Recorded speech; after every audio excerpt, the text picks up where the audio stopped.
Oke, halo teman-teman, kembali lagi di AS Anim.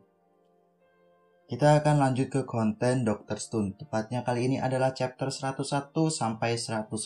Sebelumnya Mimin selalu bahas 10 chapter. Namun pada video kali ini Mimin hanya membahas 5 chapter. Karena saya rasa 10 chapter itu banyak sekali bagian-bagian yang tidak terceritakan ya. Jadi sayang sekali. Oke, tanpa menunggu lama-lama lagi, mari kita lanjut ke pembahasannya. Sebelumnya terjadi flashback ke masa lalu, di mana saat itu Ishigami Byakuya memiliki sebuah rencana untuk menyimpan cincin perkawinan yang terbuat dari berlian. Cincin itu akan ia simpan di sebuah peti harta karun. Sebelumnya cincin tersebut juga sudah pernah ia gunakan untuk merekam suara yang ia tinggalkan waktu itu ya. Byakuya melakukan itu karena dia yakin bahwa suatu saat nanti akan ada ilmuwan hebat yang terlahir. Mungkin yang dia maksud adalah sang anak angkat, yaitu Ishigami Senku. Kita kembali ke masa sekarang, tapi agak kebelakangan dikit. Saat itu Senku memutuskan untuk menginap di rumah Ruri. Namun jangan traveling dulu ya pikirannya, Senku manusia yang tak punya nafsu. Tujuan Senku yaitu ingin mendengarkan kisah turun-temurun di desa Ishigami. Bagi yang bingung, dulu Byakuya membuat sebuah cerita yang diwariskan dari generasi ke generasi. Dan di generasi ini Ruri yang mewarisinya. Oke, kembali ke cerita. Sebelum memulainya, Ruri menanyakan terlebih dahulu, apakah Senku siap untuk mendengarkan cerita ini? Senku dengan berlagak songong dia mengatakan bahwa siap. Namun, belum selesai kisahnya Senku sudah tepar duluan. Mungkin awalnya Senku mengira bahwa kisahnya cuma 100. Namun, ternyata 100 kisah dalam satu bab. Dan Senku tumbang di bab ke-7. Setelah mengetahui kisahnya sebanyak itu, Senku langsung to the point aja nih ke Ruri. Dia menanyakan informasi tentang mineral. Karena dia menyadari bahwa nama-nama penduduk di desa Ishigami menggunakan istilah mineral. Seperti halnya Kohaku yang berarti amber, Kin yang berarti emas, dan Gin yang berarti perak. Lalu Ruri membahas berlian. Dia mengatakan bahwa berlian tertidur di kotak harta karun. Mendengar informasi itu, Senku jadi bersemangat. Karena dengan itu, dia bisa membuat formula pembangkit tanpa batas. Hal itu sesuai dengan tujuan Senku untuk membangkitkan semua manusia. Sebenarnya Senku bisa sih membangkitkan orang-orang secara perlahan. Namun yang dikhawatirkan nanti mereka yang baru dibangkitkan akan berebut agar saudara atau temannya dulu yang dibangkitkan. Hal itu akan membuat perpecahan, jadi Senku memilih untuk membuat formula pembangkit tanpa batas.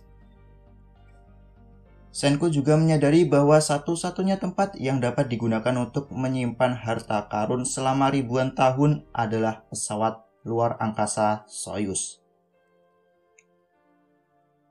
Di tengah pembicaraan ada seorang anggota yang menguping. Dan ketika dilihat Senku tidak mengenalinya, Kohaku mengatakan bahwa orang itu tidak punya nama. Namun akhirnya orang itu menjelaskan bahwa dia sebenarnya bukan berasal dari desa Ishigami. Saat kecil dia hanyut di laut dan ditemukan penduduk Ishigami. Namun sebenarnya namanya adalah Soyuz. Ya, nama itu sesuai dengan pesawat luar angkasa ya. Dia akan menunjukkan Senku jalan menuju tempat asalnya. Soyuz pun bercerita bahwa ada umat manusia yang hidup di Pulau Harta. Hal itu membuat Kohaku terkaget, namun Senku menyimpulkan bahwa mereka yang ada di Pulau Harta adalah keturunan asli dari Byakuya dan kawan-kawan yang masih menetap di sana.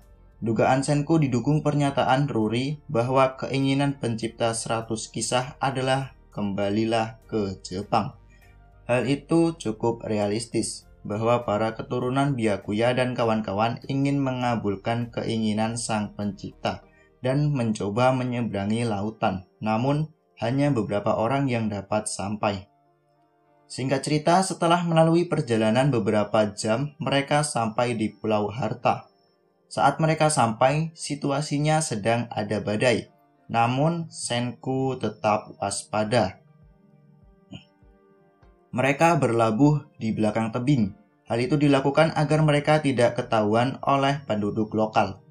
Lalu, Ryusui menyarankan untuk membuat tim peneliti yang akan melakukan observasi ke pulau tersebut. Tim peneliti itu terdiri dari 4 orang.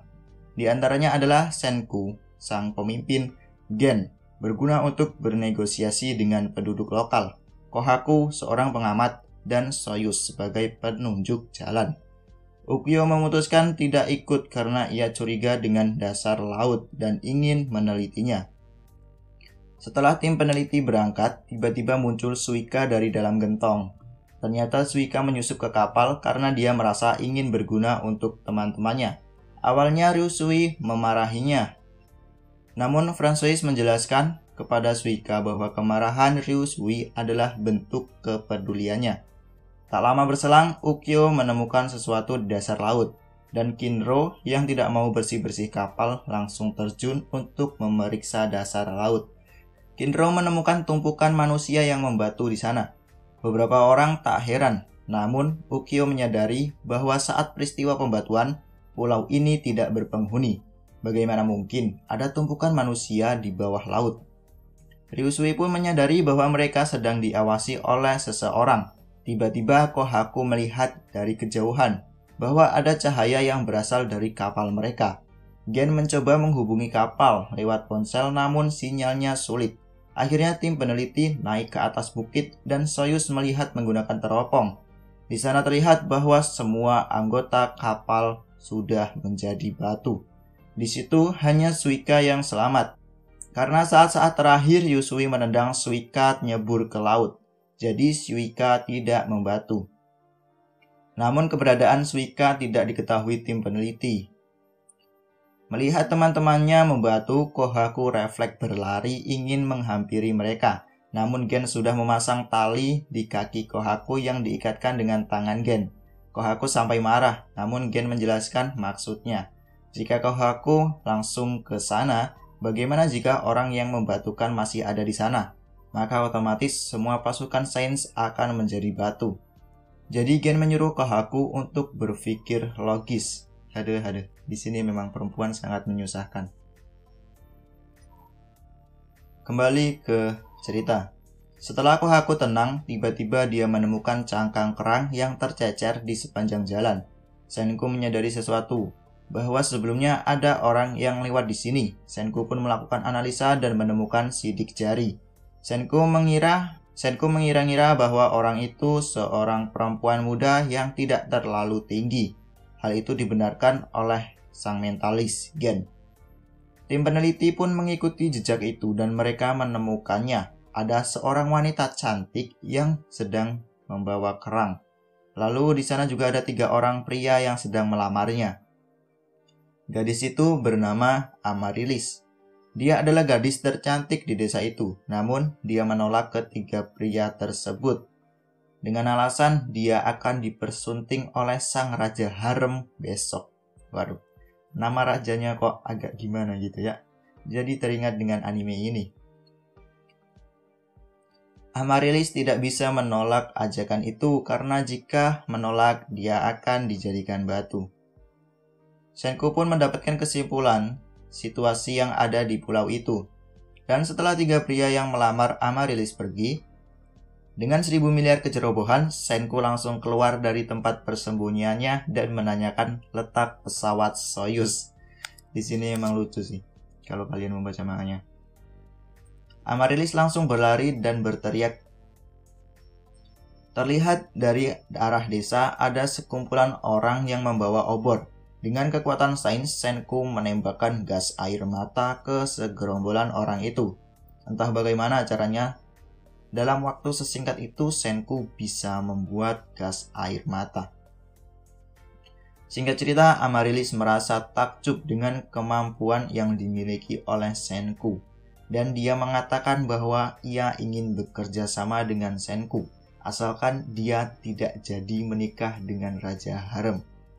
Oke, mungkin cukup sekian ya manga 4-5 chapter ini ya.